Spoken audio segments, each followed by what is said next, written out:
Welcome back to the Todd Durkin Impact Show, the podcast dedicated to lighting you up with inspiration, motivating you to be better in all areas of your life, and igniting action inside of you so that you can ultimately create more impact in this world that so desperately needs you. On every Impact Show, we dive into mindset, health set, leadership, and something personal so that I can coach you to be the very best version of yourself. With that, it's time to dive into today's Impact Show episode.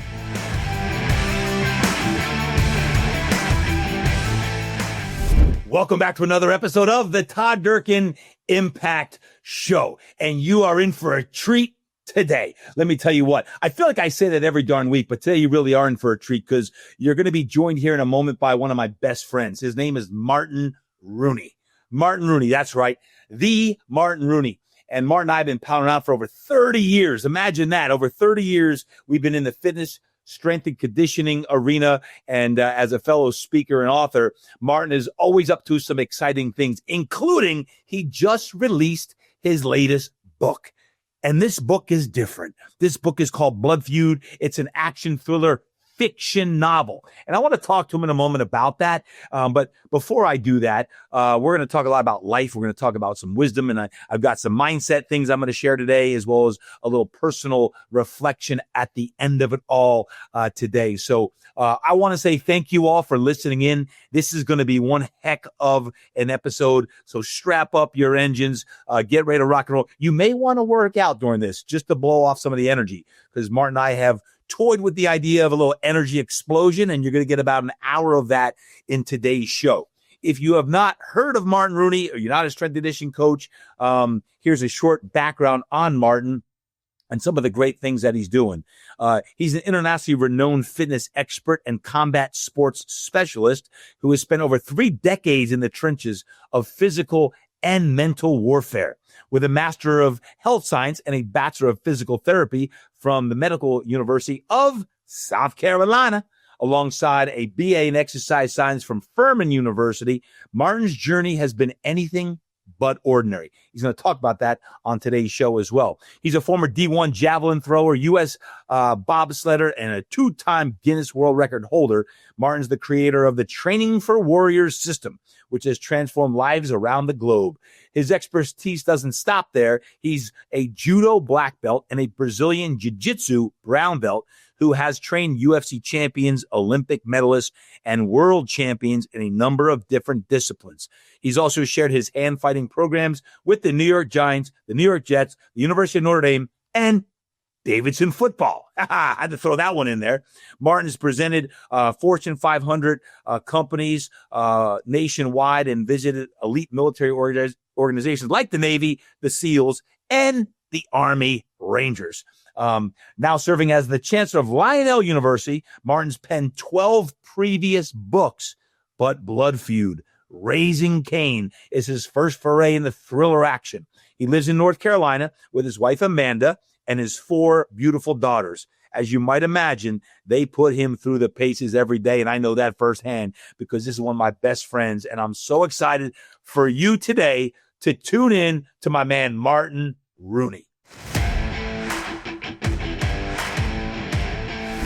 Are you drowning in to-dos, feeling like you're doing everything yourself, yet your business still isn't scaling the way you want it or you know it should? Here's the truth. You don't need to hire another VA or buy another course, and you definitely don't need to work even more. You need a team, a boardroom of coaches that actually helps you grow. That's exactly what the boardroom is. It's a 6-month private coaching, business and life redesign experience where you're going to get, number 1, a business strategist, a marketing expert, a financial coach, and me, yours truly, as your personal life coach. 2, a crystal clear growth strategy tailored to meet your goals, your needs, your desires, and your dreams. And lastly, accountability. You're going to get a team to hold you accountable every single week so that we can achieve what you want to achieve. It's like hiring 4 high-level executives for less than the cost of 1 part-time VA. We start this July, and there's only 10 seats available. If you want to dominate the second half of 2025, now is the time. This is it. Apply now over at todddurkin.com, todddurkin.com/TDMastermind, or just DM me, Boardroom. Yep, DM me, Boardroom, and I can't wait to talk with you real soon. Apply now. Let's go. My friends, so excited today. I got the other half on the line over in the East Coast. I got my man Martin Rooney on the line. Martin, what's happening, brother? Hey, TD, I am excited to be here. I think the internet may crash from this. And it's so funny you said that. We got the West Coast side, the East Coast side. And for anybody that listens to this, you probably know who we both are. But if I had a penny for every time somebody said, man, if we got you both in a room, we'd have to check the structural integrity because the roof would blow off. I'd have a mountain of copper. And hey, I'm excited again to be back, but also to share where I'm at, some great ideas with everybody, and really help people to move forward. No doubt. And I cannot wait to talk about your newest and latest project. It's the talk around the Durkin household these days. But I got to share first, though. We've been talking about this energy explosion conference that we're going to put on someday. I mean, when are we going to do this? Because we've been talking about it for too long. I'm ready. So for everybody listening, write TD. And if you like the idea, can you imagine a couple of days where Todd and I are sharing our greatest lessons, our greatest stuff, whether it be in fitness, in speaking, in personal development, in motivation, writing, whatever it is you might be interested in, actually, and then, hey, financial too, which I think is so critical for so many people. But he and I have talked about, hey, now after 30 years in the industry, it is all about giving back. So if anybody's interested in that, write him, because it's going to happen, whether it's Whitefish, whether it's California, whether it's Tennessee. We got a lot of plans. We got a lot of happen. But I am ready to do something big. Yeah, I'm with you. The best is yet to come. Guys, you heard in the introduction, I shared about Martin's background and how prolific it is. One of the interesting things that Martin and I have done for close to 30 years is live very parallel lives, not only in the fitness and training and coaching arenas, but also when it comes to our kids in college. I was just with Martin a couple weeks ago down in North Carolina when Luke graduated from college, and our mom's passing here recently in 25. Like, so many parallelisms. I consider him one of my best friends and have the utmost respect for Martin. And I'm really, really honored to have Martin Rooney on the show today. So Martin, thank you for being here. Thank you for carving time out today to share with all of our loyal listeners. And I'm excited to dive into your newest and latest Renaissance project. Yeah, well, first off, hey, Todd said, hey, thanks for carving time out. I think you might have seen my eyes flicker where, guys, Todd and I talk a lot. And we don't need to carve out time for each other. And I want to reiterate the parallel thing. We came from pretty much the same area of New Jersey. We graduated high school at the same time. We both were 4-year lettermen in our sports and then tried to pursue it further and then embarked on this fitness career that turned into fitness and everything else. We had our kids at the same time. Our wives almost look like sisters. We didn't plan that. We didn't plan it. And they get along just like that. And when we were all just together, my kids were there too. That it is, sometimes we sit back and to even the passing of both of our mothers, we have gotten to share so many similar experiences for so long that it's almost unreal. And I say every time, and it keeps getting crazier. Like our firstborns just graduated college within the same week. It's you couldn't script it. It's crazy. Yeah. And we were in Germany together with all of our families back in the day, and we're going to need to renew that as well, right? Like so many things. We were in North Carolina for Luke's graduation, and Martin brought 2 of his daughters over to the place, and it was great to celebrate with them, with Sophia's, with Soph's graduation and all as well. And one of the things that I had the honor to receive at that was Martin's latest project, and he was so excited to present Blood Feud. So if you're watching this on YouTube, Martin's holding it up right now, Blood Feud, Raising Cain. And Martin asked me this question that, I'll embarrassingly say I did not know the answer. He said, Todd, do you know what Reacher is? And Luke and McKenna and Melanie, he went crazy. They were like, oh my gosh, of course you're Reacher. I'm like, no, what is Reacher? I never heard of it. So, and you were like, man, it's this action thriller network series that you got to see. You would love it. I'm like, I never really watched the Netflix, like binge-watched Reacher or anything for that matter. And he's like, well, you need to do it. So, Martin, I don't even know if you know this, but I got back from North Carolina and I have watched 2 of the 3 seasons of Reacher because Melanie, my wife Melanie, and Luke were like, no, Dad, you're watching Reacher. And we watched it because you said this book, Blood Feud, is better than Reacher. And I've been loving Reacher. I'm like, there's no way. Melanie and Luke read your book, and they just finished it. As we record this year, early June, they just finished. The book just came out as we're recording. It just came out. It's hot off the press. And like, no. This book is better than Reacher. I'm like, come on, it can't be better than Reacher. Like, no. The book is better than Reacher. So, Martin, I am so excited to talk about how the heck you did this. It's a brand new genre. It's so many different ways that you've recreated yourself into this fiction author. You've already have, I don't know how many books you have prior to this. Well, 12 books, and a couple of them, they started with the latest 2 before this, where it was Coach to Coach and High 10. They were stories. So it started to get me really into stories. But definitely Blood Feud, for everybody listening, I was super nervous because Melanie said, oh yeah, I love this style. And I'm like, ooh, like this one's pretty hard. Like it's hardcore. It's crazy. And then she was the one that wrote to me like, this is amazing. I love it. And it gave me not only such confidence because I knew that, but it's definitely out of my style or wheelhouse that I was very nervous how people would receive it. But yes, it is an action thriller. There's an amazing story behind the story everybody's going to hear. But man, it was so much fun to write. And it was something I always dreamed of. Like I always considered myself, a creative, right? I always loved writing short stories. My mom never got to see the book, but she was the only one that really was unsurprised. She's like, of course you're doing this. This is the kind of stuff you always do. Like, man, this isn't a surprise at all, where it was for me, but there was a really crazy reason behind why I did it. But reviews are already coming in and people are going nuts for it. And I do think the Jack Reacher books and series are going to really help it because people are waiting for a hero like the hero I wrote too. And I'm hoping it's only going to get more traction.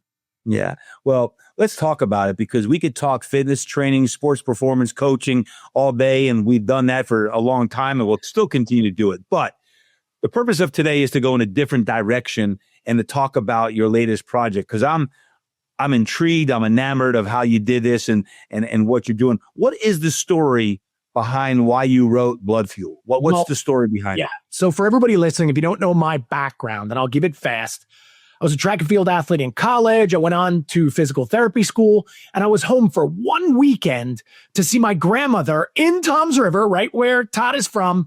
And my buddy calls me up and says, dude, are you home? They're having an open bobsled tryout in Seaside Heights. You got to go over there right now. Well, I go over there. I passed the test, but that only got me a real tryout 2 weeks later. And I wasn't on the team or anything, but I called the university. I said, I'm taking the semester off. I made the bobsled team and I'm going to go travel Europe. Well, 2 weeks later, I go up there and by the skin of my teeth, I make the US team. And there's this guy, Todd Hayes, and he took a real interest in me. He was an up and coming driver. He needed a guy like me. We just clicked, we connected. And for the next bunch of years, we kind of lived together. We fought the hard fight of an amateur athlete. He went on to win the silver medal at the Olympics years after I wasn't in the sport anymore. And then went on to be an Olympic coach that has helped people medal all over. But we never lost touch. And he was the guy, he was also a fighter. So he inspired me into the fighting stuff. And here's a really cool story, Todd, I didn't tell, and I haven't told. Hey, when it was time for Training for Warriors to be something, when I was, transitioning out of the Pre-C Speed School, which was the greatest platform I've ever been part of, he was the guy that bought me my first shirt, helped out building a web page because I didn't have anything and I had no support. And I never forgot that, right? And we always stayed the closest of friends. Now, fast forward. Yeah. But Martin, Todd Hayes, just so you know, and those, being from the Jersey Shore and being around the same age as Todd Hayes on that, he he had a name for himself on the Jersey Shore because I think he went to Toms River East High School and that Toms River area. I'm from Brick, right next door. Todd Hayes, you knew when he made the Olympic team and all that, it was big press in the Asbury Park press. And like he had a name on that. And I didn't know until years later that you guys had connected until it was like the late 90s, early 2000s when we started palling around and discovering that. I'm like, oh my God, you knew Todd Hayes. So there's another link there. Yeah, another link in the chain, which, then remember he came and was the keynote for Perform Better that year. Of course. Yeah. Well, a couple of things happened with him later. Number one, he got cancer, like Lance Armstrong style. Started as testicular, went all the way to his lungs and brain. And man, he almost didn't beat it, but he did beat it. I mean, he's got this Olympic mindset. He beat it. And that was about a decade ago. Well, a couple of years ago, it came back. And he was getting treated in New York City. He was doing everything in his power to defeat it. He was starving himself. He lost like almost 100 pounds. And I was just going up there in New York City, this place called the Hope Lodge, to be around him, to be with him, to keep him going. And one day we're in this library there and he goes, hey man, you read a ton, which I am. I'm just a maniac when it comes to reading. And he's, you just saw my library here at the house. And he said, hey man, pick me out a book. I'm losing my mind. And I said, hey, instead of picking you out a book, why don't I write the one I've always dreamed of writing and you read it as we go and we come up with these great ideas, right? And he's like, deal. And I would just write a chapter. He would go through, write a chapter, go through. I didn't do it. I never had a vision I was going to get a big publisher and it was going to be this big book. I was doing it as this chapter by chapter thing that was always inside of me, but yet I was doing it for him, right? Like to give him a project, give him a purpose. Because there were, what else does the guy that's done all these medals and stuff? Where else is there to go, right? And what's really, the fast forward, the great part of the story, he does beat cancer again. And then I got this like book. There's this book done or a manuscript. I don't know what to do with it. I don't have a publisher. I don't have an agent. I don't have a name in action thriller writing. And, man, I am cornering UFC in New York City. Frankie Edgar, Jim Miller, and I open up the stock exchange one morning. And what I said? I go, man, I'm on fire today. I'm having a big day. Something's cool. I said, Jim, watch this. And we're sitting there while he's cutting weight. This is 2024, right? This is, like not even a year ago or something. And I remember I call this only publisher I know, the only one I know. And I said, hey, man, I wrote this book. It's an action thriller. I know you don't do this kind of stuff, but do you know anybody that does? And you know the story, but you know what he said? He said, no. He goes, no, I don't know anybody. We don't do those. And I knew if I hung up the phone right there, the book was dead because I had no other options. And I really wasn't, I don't know. I didn't think it was going to happen. Well, I knew right then. I looked at Jim, I winked. And I said, wait a minute, you've been in this industry 30 years. You've done this and that and this and that. You don't got one name. You don't know one person, nothing. And then he's like, well, maybe I got one name. He goes, but all I can give you is an introduction. And I'm like, fine, yes, like I'll take it. Like, give me the introduction. He gave it to me. I write the guy. And the guy writes back. He's like, oh my God, Martin Rooney, I know you. I love your stuff. Send it. Let me see it, And he read it. He was like, dude, this is amazing. I got to have it. It's a major publishing house, a subsidiary of Simon & Schuster. It's Arcade Publishing. Then we went through the editing process, all the stuff, and boom, it just came out. I've got my new persona, just to remind everybody so that they know this thing is tough. And it came out, depending on when everybody's listening, June 3rd was the book publishing date, which was yesterday. So such an exciting time. And I finally get to, not only call myself a writer, but I think why it was so good is maybe because I was never writing it to get it out there. I was writing it to make it great, but it'd been sitting inside me for 30 years. But I will say this, the motivational lesson I got, and I wrote it in the acknowledgement. I said, man, I'm really sorry it took one of my best buds getting cancer to finally write this thing, right? Because I always sat and I always never thought I could do it or no one would listen or it wouldn't be good enough.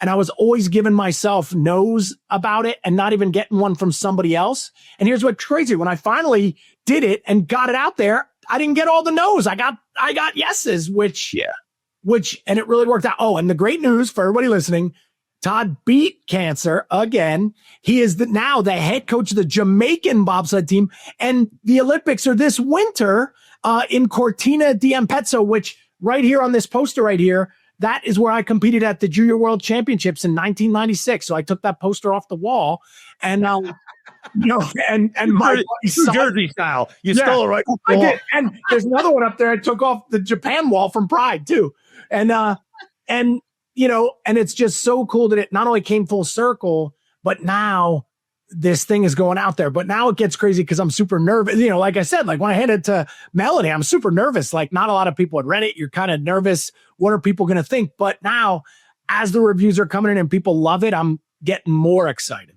So the process took how long to actually write the book itself? I would say writing it was weird. When he went through the whole stuff, we probably took 6 months, but that was only like part one. And again, and I like put it away, but then he was still in treatment. He beat it out. I was kind of writing it on the side. I don't know if I can't sit around all day and just be a full-time writer. So I was always chipping away at it. And then when part two was done, man, it had to be a year or more actually, because there were times I'd sit and not even look at it for a while too. And man, if it didn't happen that day in New York, that we got that chance to open up the stock exchange, which again, here's another thing. Jim called me. He said, dude, do you want to fly in a day early? I know your stuff's already booked, but we could go do this. And I was like, absolutely. I was like, yes.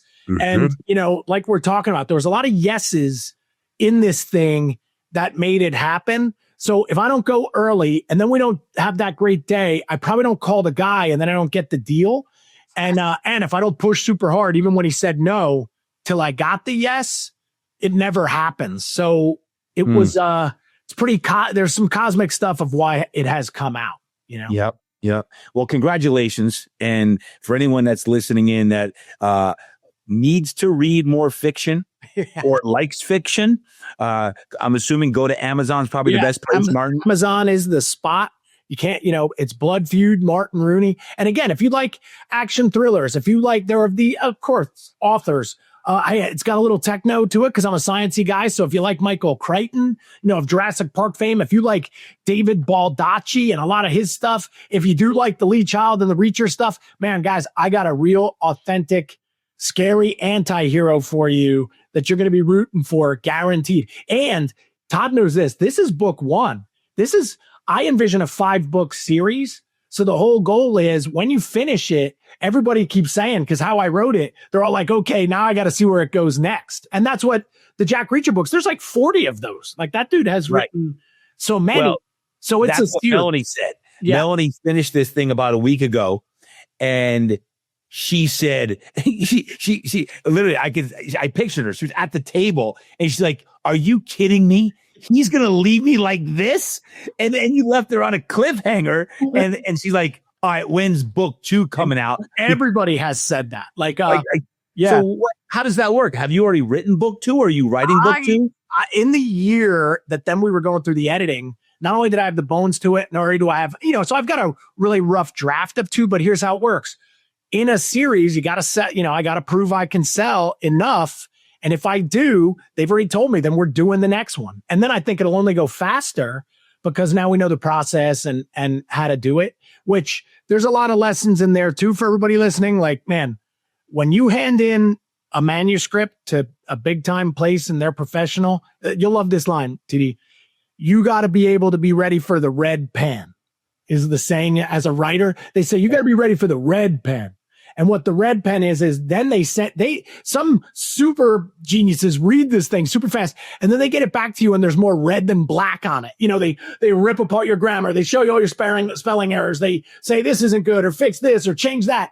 And then you got to meticulously, I forget what it was, but I think, cause it's like a 300-page book. I think there were like 30,000 little things I had to do, like check off. Yeah. Okay. What do I got to do? It was insane, down to periods, commas, quotations, italics. And it taught me a ton. It made me better. I actually love the feedback now, but I remember earlier in my writing career, man, you almost want to cry, right? Cause you think you're done. You're not done. You just had a manuscript. Then you gotta Yeah. Then you got to go. And then it goes through another pass and another pass and another pass. And then finally you got it where you want it. Then it goes to print. Right. So, when you're designing the cover, you got to get the photos, you got to get the descriptions, the synopsis. And then you got to collect blurbs.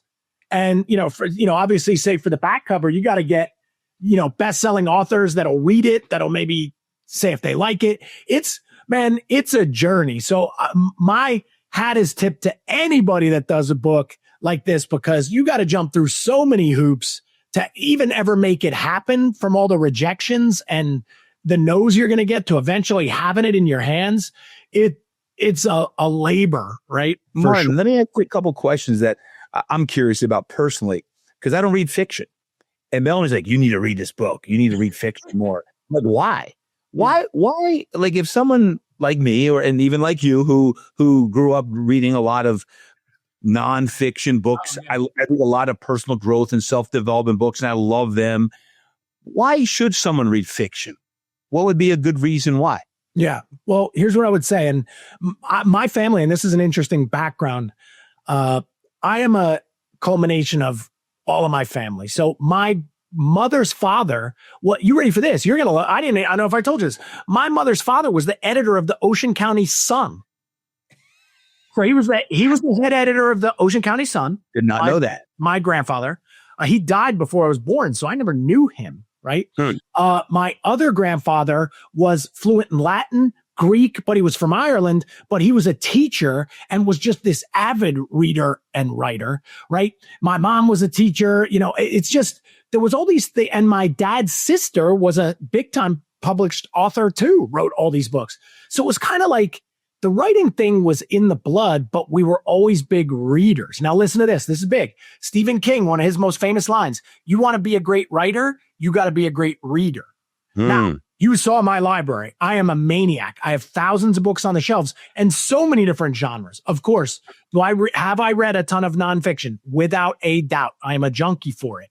But what I learned was to let my mind go a little bit, but also to learn incredible lessons that I couldn't have gotten about the characters themselves, or the way they think, or their psychology, or even stuff that's dripped into the story that is educational.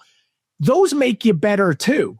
So there is no doubt in my mind, reading is one of the most important skills. I think you have to read across a wide range of topics to be able to speak anywhere. So me, like I'm looking at my desk right now. I've got nonfiction on it. Look at this one. This is look at this new one I just got. How to write a sentence, right? So I got how to write a sentence right next to, hey, this guy I like, Greg Hurwitz, he writes all these things called the Orphan X series. And then one of the originals, this guy is Clive Cussler. He's written 40, 50, 60 books, all like adventure, like almost like Indiana Jones, right? Like kind of things. So I think also that escapism or to let your mind go and picture, we love that hero's story or that hero's journey, right? Yep. And that's what I wrote. So some people, maybe they get it from a movie or something, but my best way to learn is from books. And I would recommend that from anybody. So if you're only nonfiction, I think you're missing this whole other area that'll make you fall in love with reading, and you find your best characters. Like look at how excited your wife and Luke were. And hey, now I'm not saying you only read that. What are topics? Again, you saw my library, my books on finance, my books on training, my books on personal development, my books on speaking, writing. Like I got dozens of books about writing, from writers, but some of those become very like arduous and didactic, like you're in class, you're in school. Yep. And, for instance, like the how to write a sentence, man, that, you're not having a lot of fun there. So actually, here would be a great example too. If you enjoyed watching those series, and you're like me, I don't get to binge watch a ton of shows either, but man, I was raised in the 80s. All these movies that I loved, the Stallone movies, the Schwarzenegger movies, the Van Damme movies, that I wanted that hero again. And this guy, I think, is that hero, and it's connecting with people because he's also real and authentic, right? Like, yeah. When you look at today's generation, young or old, but just where we're at today, how do you get more people to read? What's your thought process? Because, I keep hearing, and as an author myself, you hear, well, people don't read like they used to.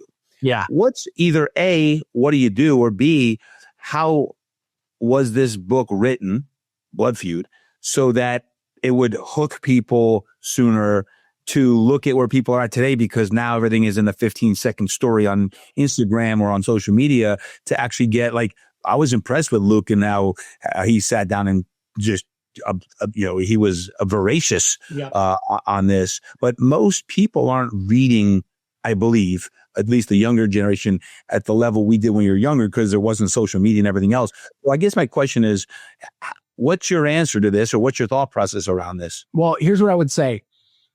It's just like a first example. Just like, hey, how do we get kids to eat right? They never eat right. They just eat junk. Well, if your house though is just only got apples and good food and everything else in it, they'll eventually eat the apple and the other stuff. Just like, well, hey, how do we get them to read? Well, if you got no books in the house and the TV is on 24/7 and you let them have their phone in their hand all the time. So what I've already done this summer, each one of my daughters, I've picked out books that they need to read. I was just doing that with Kira because she's got the ACT coming. And here's what's interesting, Tiddy. The kids, one whole section is reading. The ACT, there's a whole section on reading comprehension. And if you lose that skill, you're not going to score well there. So I got these books picked out for Kira that I just want her reading. I don't care what it is, but just the skill of it, right? That's right. But That's right. I will say, hey, it's the industry, the book publishing industry knows it. Eventually it's going to be trouble. Not only is it like a lot of the kids read electronic, whether it's Kindle, everything else, and you got to have that, which are my books do. But again, like you said, that 2-second gnat attention span, because they're just scrolling all day, that is scary because, hey, with a book, you got to sit down and transport yourself to somewhere else. So reading, hey, just like writing script and penmanship, that's gone, right? Because now they're on computers. I think we are going to have to save reading. But why I think Luke dove in, and I'd love to hear that because he, obviously he's the youngest person who has read it through so far, and the way he devoured it. But he is going off to law school, so he better be really good at reading. A lot of reading. Yeah, I better be. He better practice his reading. But here's what I did do, and Melanie will tell you, I wrote really short, action-packed chapters that kept moving, just like if they were scrolling through. So, for instance, I read a lot of Stephen King. Dude, his books are 1,000 pages long. He is the master, but he doesn't even sometimes chapter it. It's just like it goes and goes and goes. And that's hard for me because you like that little endorphin rush of, I got another chapter done. I moved to something else. I got another chapter. So I did write it for that frenetic pace that somebody loves to go through. And already, because the book hit yesterday, I've already had 10 people. I'm already on chapter 6. I'm ripping through. I wish I didn't have to go to work today. I would keep going. So I think the style of how we do things is going to change. I tried to drop crazy action so it keeps them engaged all the time. But hey, the future will be challenged with readers. But our generation, our parents' generation who are still here, they're readers, right? Like my dad is reading a book every other day. He's not on the computer and he doesn't really watch shows. Yeah. So there are still, the baby boomers, that is a big audience, but I am hoping to cross, bigger lines with it too. They said that both Melanie and Luke said the fact that it does go from there's different stories. Each chapter is quick, and it might go from now to last year to next year to kind of like that almost ADD aspect. People are reading it, which keeps people's attention. Which again, that's why I asked, because I've committed to Melanie to reading your book because she's mentioned the creative aspect. To your point earlier on, when you're reading fiction, I always read because I need to get something out of it. Yeah. I need to get something out of it. And that's how I was. I was the same thing. Right. I gotta, but here's the thing. When you read fiction, you still get something out of it. Here's what's crazy. One of the best-selling books of all time is Harry Potter. But here's what's weird. People got something out of that. When you see how they connect with the story or what it taught them about good and evil or how a kid gets through or, again, that hero's journey or like what they're doing. It doesn't just have to be a if this, then that, like, oh, here's how to do the stock market or here's how to do real estate.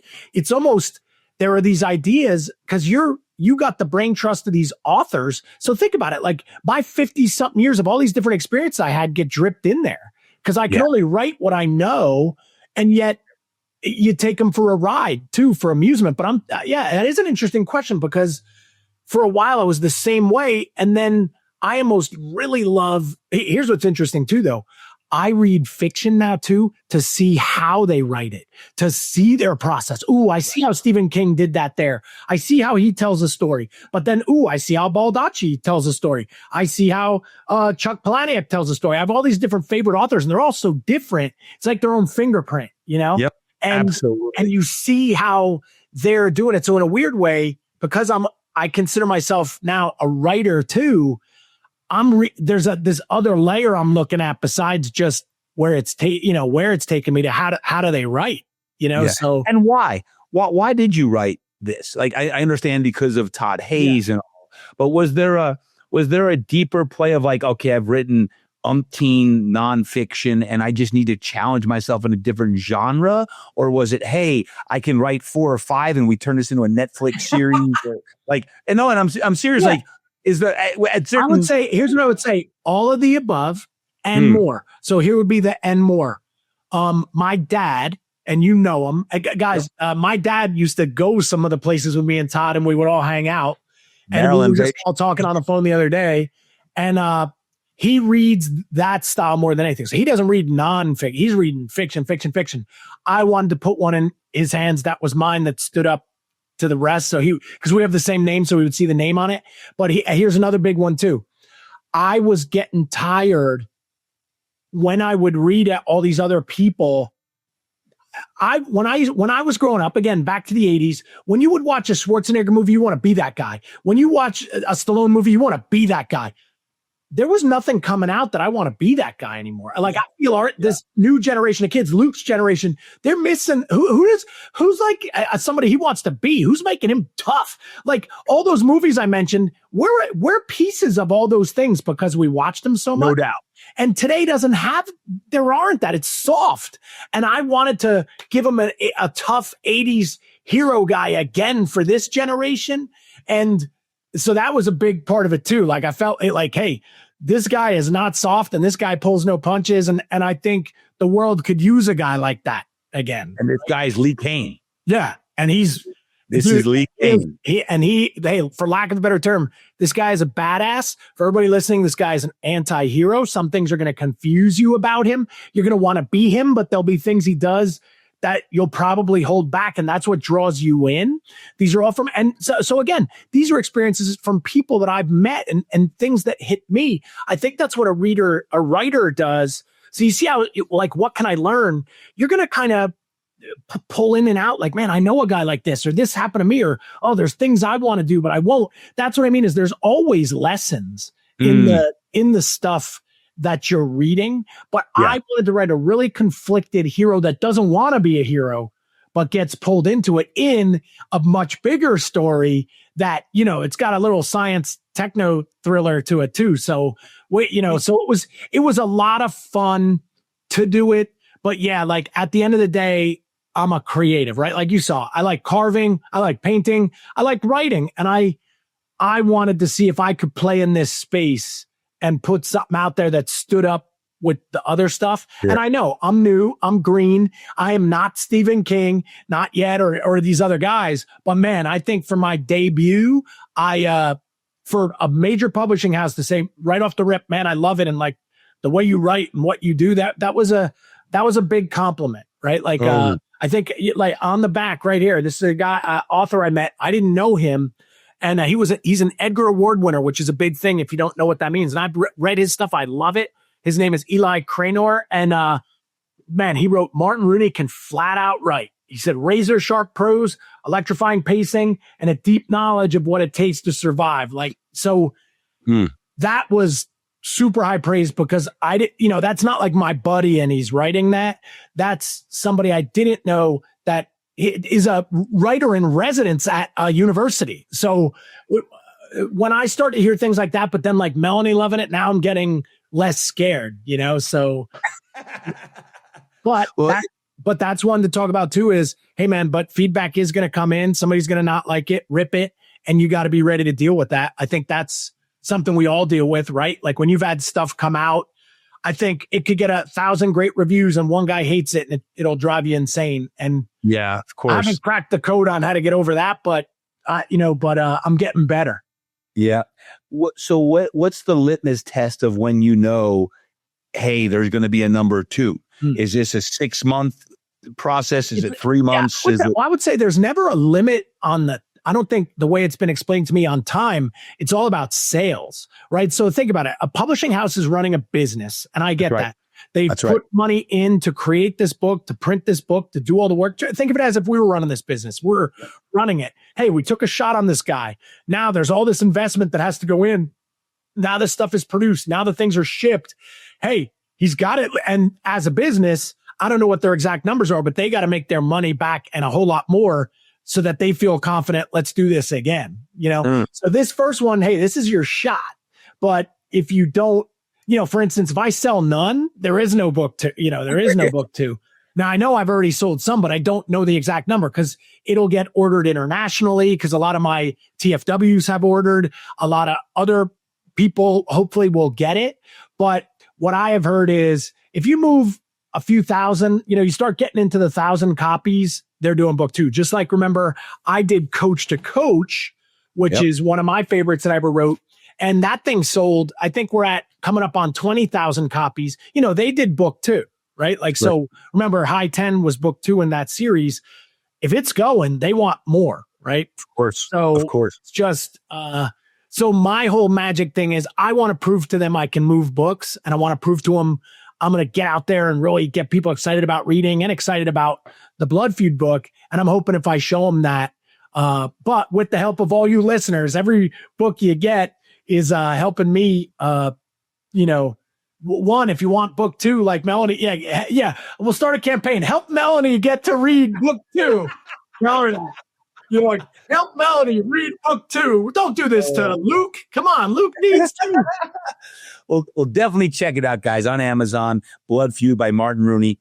One of the things, Martin, that is interesting in this process, and as long as I've known you, and we've talked about this in depth, I like to share with our listeners is the whole thing with reinvention.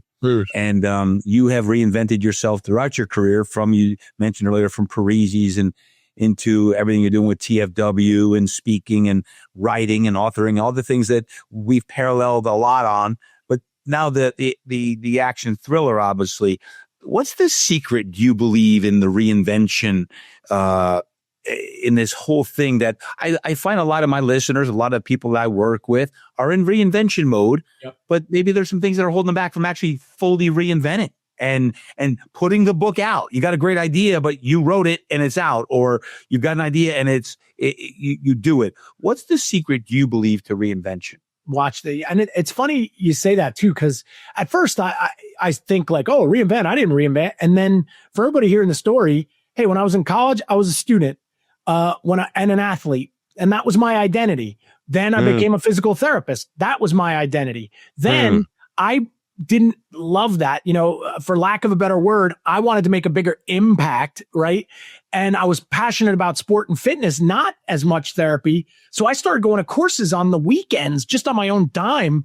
And this is the 90s. You got to fly somewhere. There's no internet. It's only books.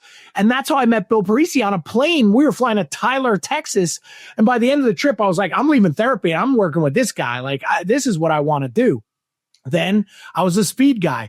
Then I was the NFL combine guy. Then I was the UFC fighter guy. Then I was the NFL hand fighting guy. Then, now I'm a speaker. Then I'm a marketer. Then I'm a writer. Then it's training for warriors. Then and like I said, then I start to look back and realize, holy cow, it's been reinvention after reinvention. And it's funny you said, what's the secret? Here's one secret I would say. I never sought out to do that. So for everybody listening, that whole story, all those reinventions, that's like 35 years, right? Like, so it wasn't that every week I was something new. It was almost like 4 or 5 years. And then, wow, you're on to a little bit of something else. I never lost any of those other things. Like, I'm still a high school track coach. So I'm still always using my speed stuff. Hey, I was just talking to Davidson football. I want to go do some hand fighting with them like we've done. And I did that with Notre Dame too, when Sophia was there.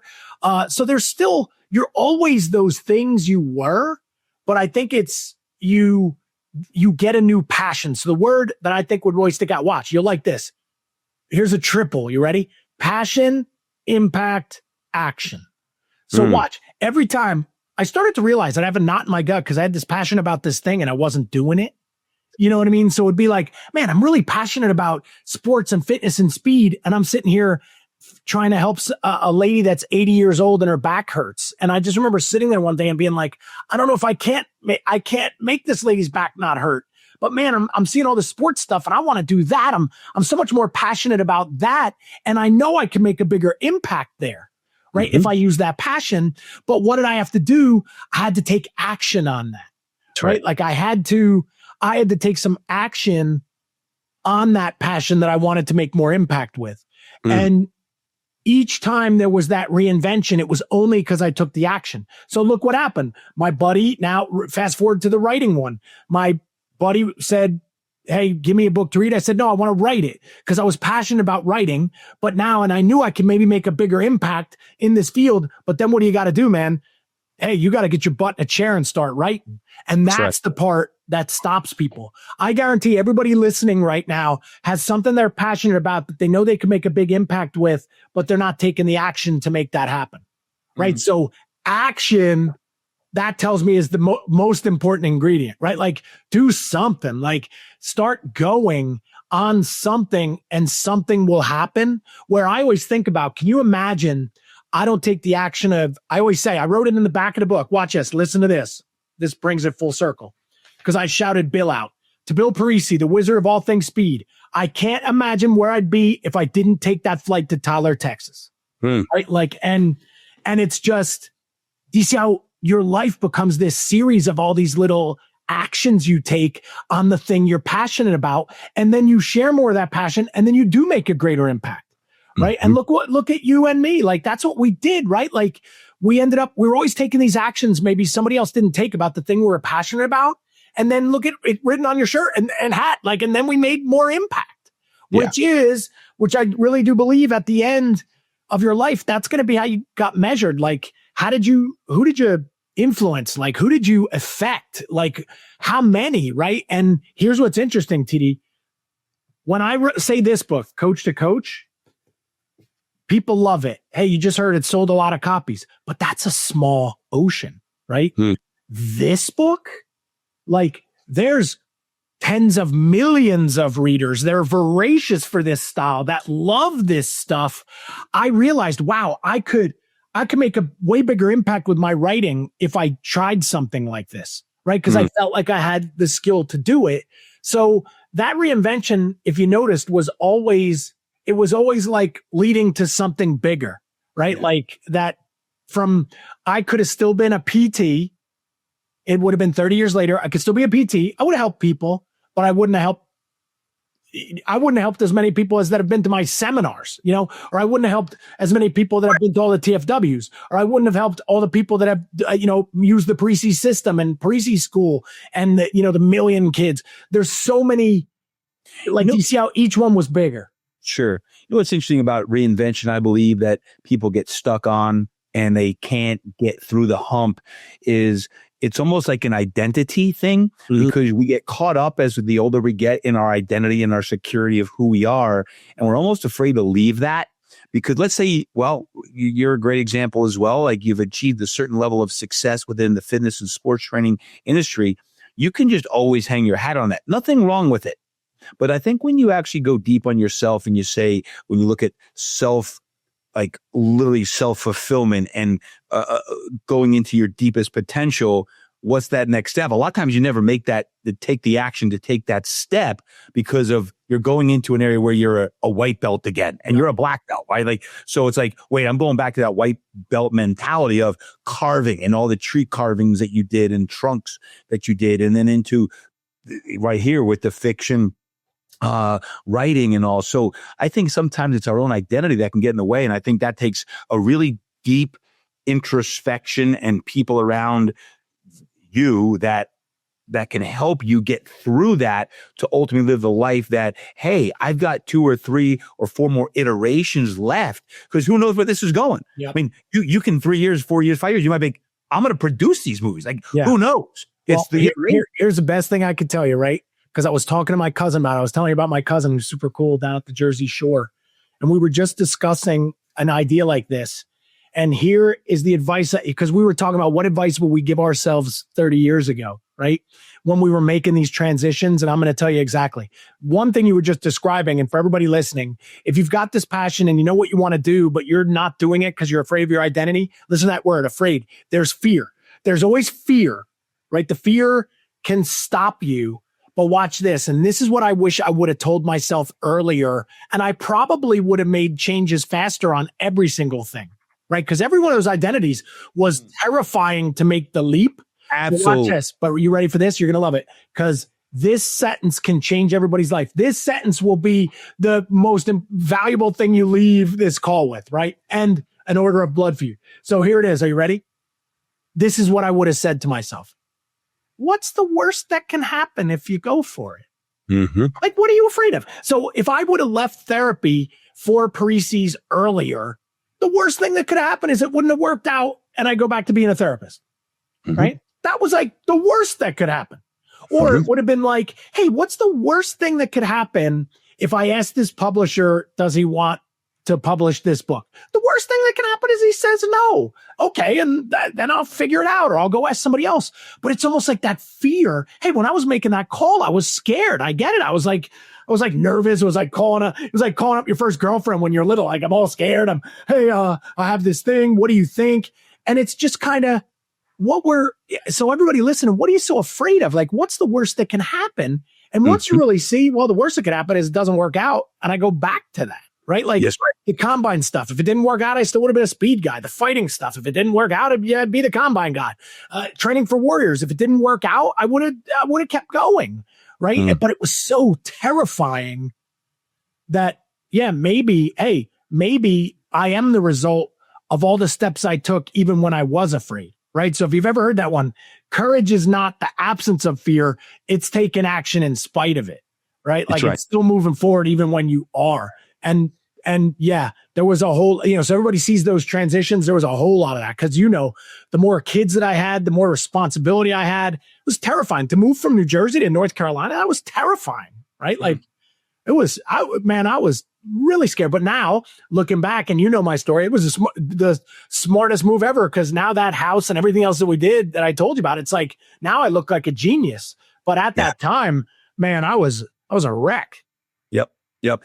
Martin, last question. Best advice for people coming up today. Like if you got to give advice, someone's listening in right now.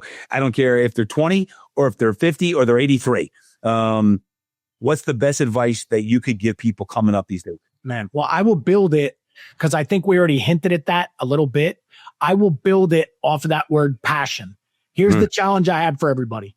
If you're coming up right now, I want you to do a little, I like this word, passion audit. That's a cool, like, listen to that. That's pretty cool. I just made that up. Do a passion audit. Like, what are you really into? Right? That's step one. This is going to be cool. Watch this, Todd. I'm having a breakthrough. Step one, what are you super passionate about? Step two, right? Where could you use that passion that you would impact the most people? Right? So now you're passionate about this thing. Well, what could you do that would impact the most people? And then watch. And then step three, this is pretty cool. And who are those people? Right? So what are you passionate about? What would be the vehicle, or where would you use it to help the most people? But if you could choose the people, who would those people be? So for instance, you see how I was in therapy. I wanted to help people. I was passionate about anatomy and all that stuff, and I liked it, but it was kind of like I wasn't where I wanted to be, and I wasn't working exactly with the people I wanted to be working with. So And do you see how, and then because I didn't have that trifecta, like every day I went into work with a knot in my gut. But the day I started at Parisi's, and it was like, I'm working in this thing I'm passionate about, so I'm learning like crazy, right? I'm at the place that can deliver this thing that I love, and I'm working with all the people I want to be working with, then it was magic, right? And I never looked back. Like, I will honestly say that I've never worked a day since. And now it's the same thing. Like, now, if I'm passionate about writing, what do I want to write? What people do I want to write it for? And then I did it, right? So for everybody listening, if you do that and you stay true to yourself, see, the mistake is, notice what I didn't say. I didn't say find the thing where the most money is. I didn't say find the thing that your mom's going to like, that you have that job the best, right? I didn't say find the thing that goes with your degree because you spent so much on your degree. Those are the mistakes everybody makes, and they spend most of their life doing something they're not passionate about with people they don't want to be around in exactly the place they don't want to be. And dude, that is no way to go through your life. Man. Mic drop. So I was gonna say so many nuggets today that if you unpack them and listen to it a couple times over, you're gonna pull out some serious nuggets today. Martin, if someone wants to follow you, obviously you know where to get the book now, but where can someone follow you and follow along on this blood feud journey? Well, hey, right now we're in season 1. Definitely, I am on Instagram. I am at the Martin Rooney. So if you type that in, you'll find me there. I'm on Facebook, and I'm always sharing the travels and a lot that I'm learning. If you want to know more about Training for Warriors, you can go to trainingforwarriors.com. I've got great stuff on coaching at coachinggreatness.com.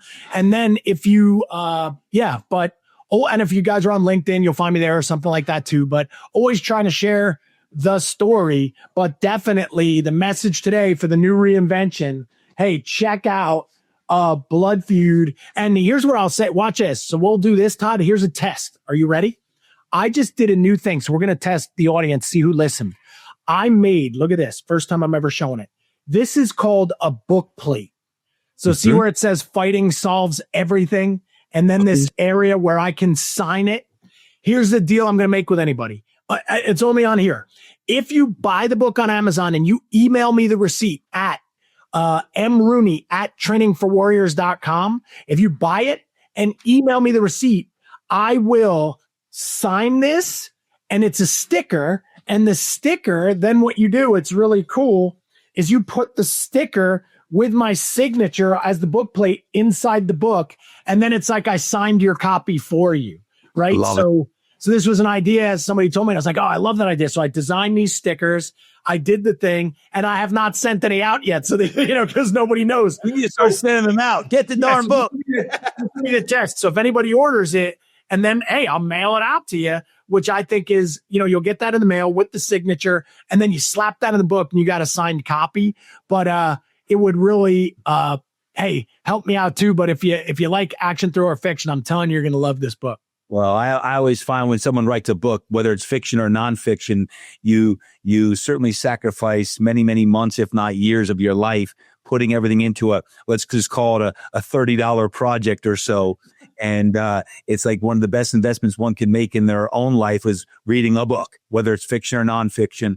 And Martin, I commit to you today to reading the book now that Luke and Melanie are done with it. You've already got 2 Durkins down. Don't make it be McKenna. That'll be like scarier. Oh man. Well, listen, thank you for writing the book and thank you for sharing today. What I want to do, guys, is stick around. I'm going to take a quick commercial break. I'm going to come back. And Martin, if I could have 2 more minutes of your time, I want to drop some on mindset because you heard a lot of mindset today. But there was something that stuck out to me that you said earlier on the show that I want to just go 2 minutes. It's going to be like a 2-minute drill. It's going to be rapid fire. So you're going to get Martin for 2 more minutes. We'll be right back after this break.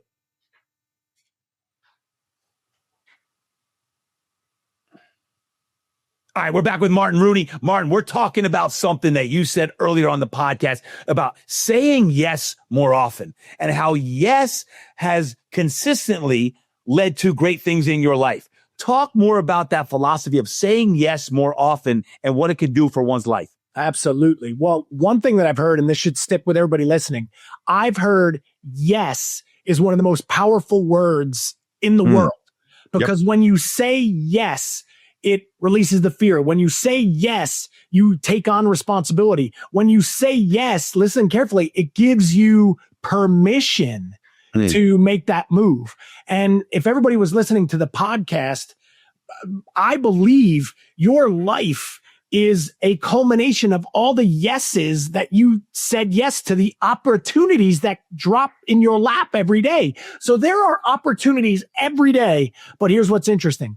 I believe most people don't say yes. They say no, right? So it'll be like, hey, man, do you want to go work with these UFC fighters? No, I'm not ready for that. Hey, man, do you want to write this new book? No, that can't be me. That's not my identity. And the mistake is most people give themselves that no before they let anybody else do it, right? So instead, try to just, when something cool could happen, say yes. So when somebody says, hey, do you want to go on this trip? Say yes. When somebody says, do you want to go to this conference? Say yes. When somebody says, hey, do you want to try this with me? Say yes. And those yeses will continue to add up, because as I've always learned, right? If you don't, here's a great line. If you don't say yes, the answer is always no. Right. And that's right. We've talked about this, that Jim Miller, the fighter that I train, right? Yep. He has the most fights, most wins in UFC history. I trained him before he was in the UFC. Now he has 46 fights at the time of this podcast. And a lot of people think, yeah, Hall of Famer, they know all this stuff. They don't know, when he wasn't in the UFC called him and said, hey, man, somebody dropped out. We called the other couple people. They said, no, do you want to fight like in 2 Fridays? And you know what he said? He said, yes. And he wasn't ready. He wasn't ready. It was crazy to say, but this was his shot. And then he goes and he wins. And he had to go fight in Europe against somebody that was really good. And then they still didn't give him a contract. And months go by and another guy drops out and a bunch of people say no. And they call him again. And they said, hey, you want another fight? And he said, yes. No notice again. It was right after his honeymoon. He had to lose like 30 pounds. Like, the answer should have been no. But here's what's crazy. Soon as you say yes, the magic starts happening. Like, he said yes, and then you start cutting the weight. He said yes, and then you are ready. He said yes, and he won that fight. And that's when he got his first contract, which led to the most fights, most wins in history, where if he would have said no the first time, maybe he never gets a shot again. So, man, your life and your legacy is going to be reliant on those yeses. Now, if it's a crazy idea, hey, it's okay to still say no to stuff too. A lot of people try that one, like, hey, you got to be better at saying no. Got to be better at saying no. But I would say, for great opportunities and things that could push people's lives forward, most people need to say more yeses, not more nos, right? So there you have it. Your mindset tip of the day from the Martin Rooney. Follow him at the Martin Rooney on IG. Say yes more often. Yes, so many of us are programmed to say no. Nothing wrong with no. But what we're looking for today, this week, this month, and this year is say yes more often, and watch how the opportunities are going to amplify and proliferate. Today's Todd Durkin Impact Show podcast is brought to you by Impact X Performance. Are you ready to change more lives? Do you want to be part of a dynamic team dedicated to changing the world? And are you ready to step into the next chapter of your life where you can impact even more people? If so, today is the day. That's right, my friends. Impact X Performance is dedicated to be a cutting-edge facility where we can bring you fitness, recovery, faith, and life coaching all under one roof. If you're looking to create even more impact in your community, today is the day. Visit ImpactXFranchise.com. That's ImpactXFranchise.com, and take a look at all of the opportunities that exist for you to create even more impact. That's ImpactXFranchise.com. I'll see you there. Hey, finally, I want to go into the personal section of today's episode, and I want to just pull out and extract some of the meat that Martin and I discussed today, because I think it's important to share a few of at least my highlights that I believe are going to be some of your highlights as well. If we can think about that and go through some coaching here. And I just got a few. Number one was this. Martin talked about his experience when he called that publisher, that one publisher he knew, and he said, no, I can't help you. And then he asked the question, but there's got to be one. There's got to be someone that you know who can help me in this genre. And the guy said, well, maybe there's one. I got one guy who I think you might want to talk to. And it made me think this. Turning points. Do you ask that follow-up question? Do you go a little deeper when someone says no to go a little deeper and say, there's got to be someone. There's got to be someone that can help connect the dots. Who's the one person that you know that I should know? Who's the one person that you know that I should know? And that's what Martin did, is there's got to be someone. So ask that follow-up question when someone says, no, I don't think so, is when you genuinely give them that time and say, there's got to be someone. Or when someone asks you that question, you really sit and think, there's got to be someone that I know that I can help them with, because it's all about those connections. That's number one, is think about that and go the extra step. Ask the extra question. Go the extra mile. And that's going to be a differentiator, a separator for you as well. That's number one. Number two, we talked about the concept there in the mindset section just previously about saying yes more often. Saying yes more often. And I really like that, saying yes more often. Where are you saying yes more often these days? I feel like many times we're always saying no and we're reducing and eliminating. Nothing wrong with that. I do believe we do need to eliminate and reduce some of the riffraff that we could have in our schedules, or some of the time wasters, the things that are not in the proper quadrant that's allowing us to get things done that need to get done. But saying yes to the things that scare you, saying yes to the things that could lead to an opportunity down the line, and not being afraid of that, I think is an important aspect. So say yes more often on that.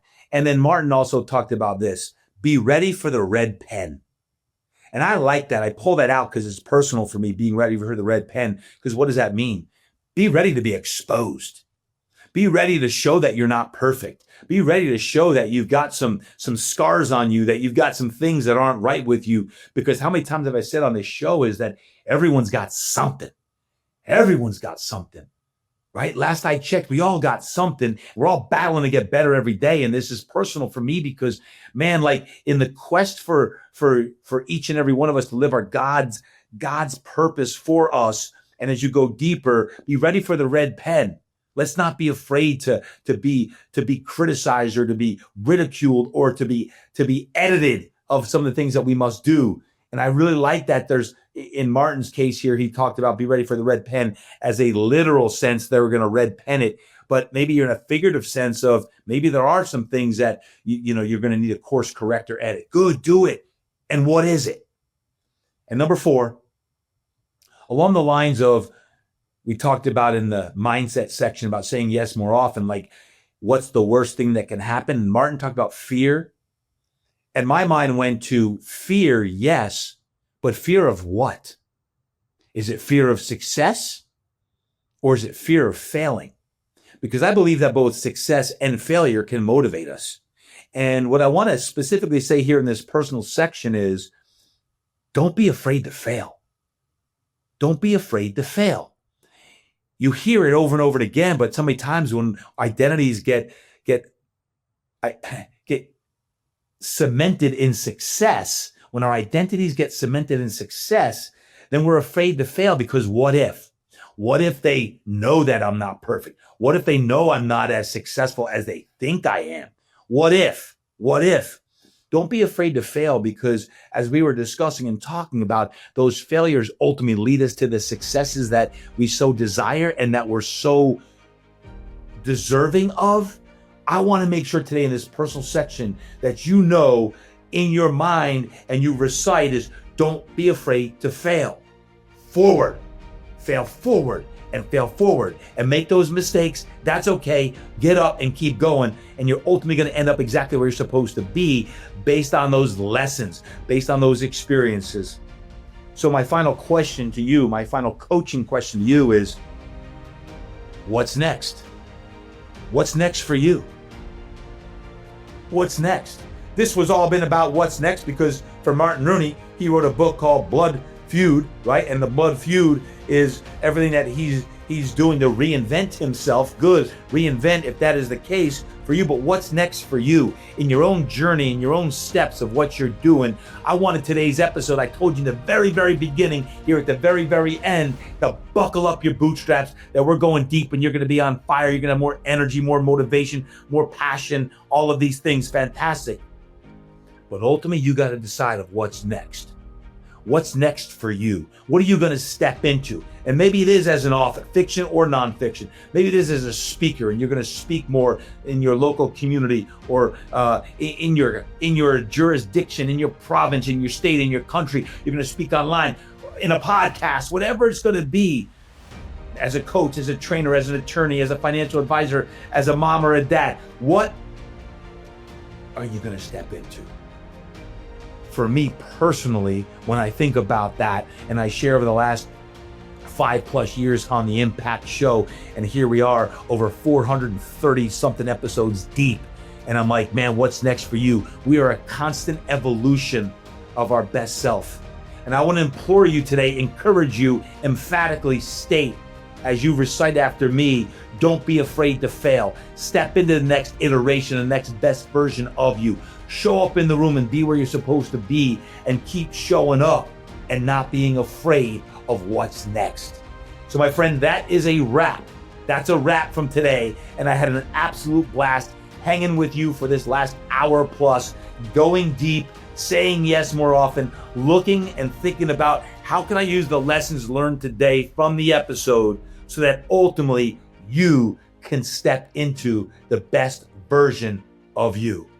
Until next time, thank you so much for joining me and Martin today. Have an awesome, awesome day, an awesome week. Please forward this message for your friends, for your family, for your communities, wherever they may be, because I think it can help them as well. So until that time, don't forget, train hard, eat right, live inspired, and go create impact.